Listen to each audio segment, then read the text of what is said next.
Nous sommes avec Olivier Engli, le chef de la base de Strasbourg. Pour moi, Dragon 67, c'était uniquement sur le Bas-Rhin. Eh bien, Dragon 67 a une zone de première intervention qui comprend toute l'Alsace et tout le massif vosgien, quel que soit le département. D'accord. On vous appelle, vous allez là où il y a des soucis. Absolument, oui. Et principalement dans le massif vosgien avec notre treuil. Quel est le type d'intervention que vous faites régulièrement ? Alors lorsqu'on est en intervention dans le massif vosgien, c'est souvent des interventions avec treuil, en milieu périlleux, pour des personnes qui sont dans des endroits inaccessibles, blessés, et qu'il serait beaucoup trop long de récupérer par les moyens terrestres. Alors j'ai vu les chiffres pour vous, 910 missions en 2012, 774 missions de secours à personne, ça veut dire des personnes qui sont complètement bloquées, aucun autre moyen que l'hélicoptère pourrait les sauver ?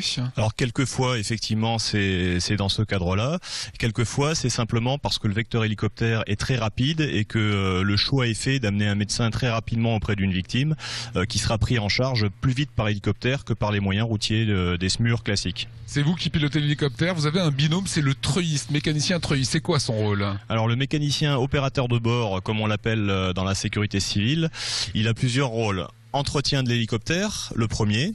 Le deuxième rôle, c'est d'assister le pilote pendant le vol, navigation, certains contacts à la radio.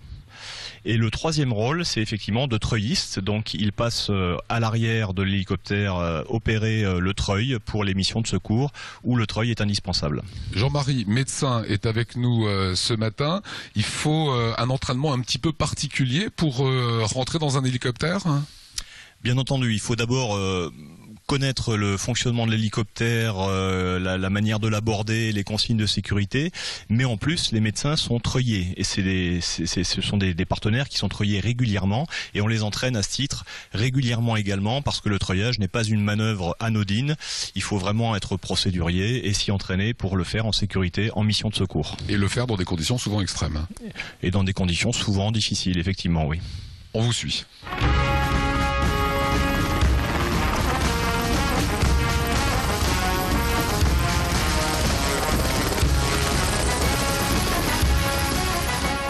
Voilà, ce qui devait être simplement un exercice à Busson avec les gendarmeries se transforme en réel. On est dans le monde réel puisque ce Dragon 67 vient d'être appelé maintenant. Il y a un accident à Drolingen, on n'en sait pas plus, on y va.